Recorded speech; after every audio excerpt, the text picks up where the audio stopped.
అంటే పశ్చిమ నియోజకవర్గంలో ఒక ప్రత్యేకత ఉంది. ప్రతి మంగళవారం కూడా మహిళల కోసం పశ్చిమ నియోజకవర్గ ఆఫీసు నేను కూడా అందుబాటులో ఉంటాము. ప్రతి ఒక్క మహిళ కూడా తమ తమ సమస్యలతో ఈ ఆఫీస్కి వస్తున్నప్పుడు చాలా రకాలైన సమస్యలతో వస్తూ ఉన్నారు. వాటికి పరిష్కారంతో బయటకు వెళ్ళడం అనేది చాలా సంతోషంగా అనిపిస్తూ ఉంది. మహిళలు చాలా స్వేచ్ఛగా వారికి ఉన్న సమస్యల్ని చెప్పుకునే ఒక మనిషి ఉంది అన్న భరోసాతో గుంటూరు పశ్చిమ నియోజకవర్గ ఆఫీస్కి రావడం అనేది మా యొక్క ఆనందానికి హద్దులు లేవా అన్నంత బాగా మాకు అనిపిస్తూ ఉంది. ఈ యొక్క ప్రత్యేకమైన కార్యక్రమం తీసుకోవడం, దాన్ని ముందుకు ఇలాగే కొనసాగించడం, మరి ఇటు మా సిబ్బంది అదేవిధంగా అధికారుల్ని ఇక్కడ కూర్చోబెట్టి వారి యొక్క సమస్యల్ని విని తక్షణమే పరిష్కారం అందించగలిగే ప్రతి సమస్యని తక్షణమే పరిష్కారం అందించడం అనేది చాలా సంతోషంగా ఉంది. ఈరోజు గుంటూరు పశ్చిమ నియోజకవర్గ ఆఫీస్లో పరిస్థితి ఎలా అయిందంటే, పురుషులు వాళ్ళ సమస్యలు చెప్పుకోవాలంటే కూడా ఒక మహిళని ఎత్తుక్కుని ముందు వారిని ఉంచుకుని వారి సమస్యని మా దాకా తీసుకొచ్చే ప్రయత్నం చేయాలి అన్నట్టుగా ఈరోజు కొందరు పురుషులు రావాలి అని అంటే కూడా ఒక మహిళను తీసుకొని వచ్చే పరిస్థితి కనపడుతుంది. ఎందుకంటే ప్రత్యేకంగా ఈరోజు వారి కోసమే కేటాయించడం అనేది అభినందనీయంగా అందరూ ఆశీర్వదిస్తున్న పరిణామంగా కనిపిస్తుంది. ఇందులో ప్రధానంగా పెన్షన్ కానివ్వండి, లేదంటే వేధింపులు కానివ్వండి, పోలీస్ స్టేషన్లో సమస్యలు కానివ్వండి, హాస్పిటల్స్లో సమస్యలు కానివ్వండి, స్థానికంగా అభివృద్ధి కార్యక్రమాలు కానివ్వండి, ఇలాగ అనేక సమస్యలతో ముందుకు రావడం జరుగుతుంది.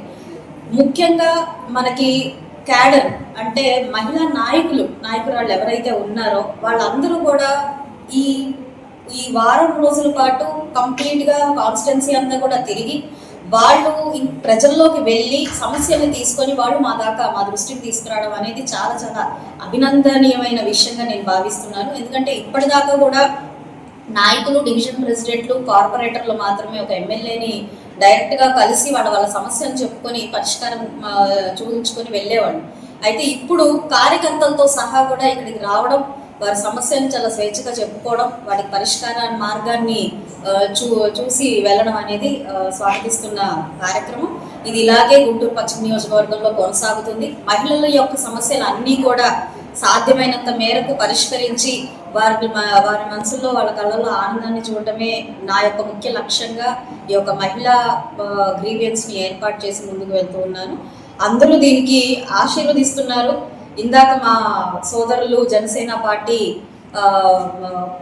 వాయిస్ స్పోక్స్ పర్సన్ అయిన ఆళ్ళ హరి గారు కూడా చెప్తూ, బయట ఎలా ఉంది అంటే నియోజకవర్గంలో గ్రౌండ్ లెవెల్ స్థాయి వాళ్ళందరూ కూడా చూస్తూ ఉంటారు. అలాంటి గ్రౌండ్ లెవెల్లో ప్రజలు ఏమనుకుంటున్నారు అన్నది వాళ్ళకి నిరంతరం ప్రజల్లో ఉంటూ ఉంటారు కాబట్టి వాళ్ళకి తెలుస్తూ ఉంటుంది. వాళ్ళు కూడా చెప్పడం జరిగింది, మహిళలు ఎంతో ఆనందం వ్యక్తం చేస్తున్నారు. మహిళల కోసం ఒక ప్రత్యేకమైన రోజులు కేటాయించి వారి యొక్క అభివృద్ధి కోసం, వారి యొక్క సమస్యల పరిష్కారం కోసం ఇక్కడ మీరు ఉండడం అనేది చాలా గొప్ప విషయం అని వారు కూడా వారి మాటల్లో చెప్పడం జరిగింది. సో ఇది ఇలాగే కొనసాగుతూ ఉంటుంది. మా కార్యకర్తలు, అభిమానులు, అదేవిధంగా మా యొక్క నియోజకవర్గంలో ఉన్న ప్రతి ఒక్క నాయకులు మాకు సహాయ సహకారాలు అందిస్తూ మహిళల్ని ముందుకు ప్రోత్సహిస్తూ ఇలాగా సమస్యల పరిష్కార దిశగా కూటమి ప్రభుత్వ నాయకులు, పార్టీ అందరూ కూడా మేము శ్రమిస్తూ ఇది మంచి ప్రభుత్వంగా ముందుకు వెళ్తాము. కాబట్టి రానున్న రోజుల్లో ఇంకా ఎలాంటి సమస్యలు ఉన్నా కూడా పరిష్కరించే ప్రయత్నం చేస్తాము. రాష్ట్ర వ్యాప్తంగా జరగాల్సిన పరిష్కారాలు ఏమైనా ఉంటే వాటి మినహా గుంటూరు పశ్చిమ నియోజకవర్గ పరిధిలో ఉన్న ప్రతి సమస్యకు కూడా పరిష్కారం అందుతుంది అనే ఒక భరోసాతో ఈరోజు ఇక్కడికి వచ్చిన వాళ్ళందరూ వెళ్ళడం చాలా చాలా సంతోషంగా. గుంటూరు పశ్చిమ నియోజకవర్గ శాసనసభ్యురాలు గల్లా మాధవ్ గారి ఆధ్వర్యంలో ఉమెన్స్ గ్రీవెన్స్ ఏర్పాటు చేయడం జరిగింది. ముఖ్యంగా కుటుంబ ప్రభుత్వం వచ్చిన తర్వాత ప్రజలతో మమేకమవుతూ ప్రజలకు చాలా దగ్గరగా ఉంటూ వారి సమస్య వినేందుకు చంద్రబాబు నాయుడు గారు, పవన్ కళ్యాణ్ గారు ఆధ్వర్యంలో జరుగుతున్న ప్రజా దర్బార్ని 175 నియోజకవర్గాల్లో ఏర్పాటు చేయించారు. ఆ క్రమంలో భాగంగా గుంటూరు పశ్చిమ నియోజకవర్గంలో ప్రజలకి ప్రత్యేకించి గ్రీవెన్స్ పెడతా ఉన్నారు. దానికి తోడు గుంటూరు పశ్చిమ నియోజకవర్గంలోనే మహిళలకు సంబంధించి ప్రత్యేకమైనటువంటి సమస్యలు ఉండడానికి, వారి సమస్యల్లో భాగం పంచుకోవడానికి ఏర్పాటు చేయడం జరిగింది. ఈ సందర్భంగా జనసేన పార్టీ తరఫున మేము ప్రత్యేకంగా అభినందన తెలియజేస్తా ఉన్నాం. ఎందుకంటే గతంలో మేడం గారికి రాజకీయ అనుభవం లేదు, రాజకీయ నేపథ్యం లేదు. కానీ ఒక బీసీ మహిళగా చంద్రబాబు నాయుడు గారు, పవన్ కళ్యాణ్ గారి ఆలోచనతో మోదీ గారి ఆశీస్సులతో గుంటూరు పశ్చిమ నియోజకవర్గంలో పోటీ చేసి ఒక మంత్రి, మహిళా మంత్రి, ఒక గట్టి నాయకురాలైనటువంటి రజనీ గారిని ధైర్యంగా ఎదుర్కొని 55,000 మెజార్టీ పైగా మెజార్టీతో గెలిచి ఈ రోజున రాష్ట్రంలోనే ఒక మహిళా శక్తిగా బలమైన మహిళా నాయకురాలు ఎదిగారు.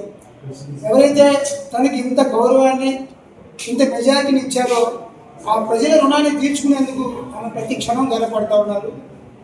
మీరు గమనిస్తే ఉదయాన్నే 6 గంటలు లేచి ఎక్కడైతే సమస్యలు ఉన్నాయో ఈ 27 డివిజన్లో స్థానికంగా, ఎందుకంటే మౌలిక సదుపాయాల కల్పన అనేది చాలా ఇది. గతంలో ఎమ్మెల్యేలు అంటే మనం కలవడానికి చాలా ఇబ్బంది పడేవారు, కానీ ఇక్కడ అలా పరిస్థితి లేదు. గుంటూరు పశ్చిమ నియోజకవర్గంలో 24 గంటలు ఈ దర్బార్లు ఏంటంటే ప్రత్యేకించి పెట్టారు, కానీ వారంలో 7 రోజులు 24 గంటలు కూడా మనకు అందుబాటులో ఉన్నారు. ఒక మహిళా నాయకురాలుగా ఎదుగుతున్నారు. ఈ సందర్భంగా మరొకసారి జనసేన పార్టీ తరఫున, మా వేరే మహిళల తరఫున ప్రత్యేక అభినందనలు తెలియజేస్తాం.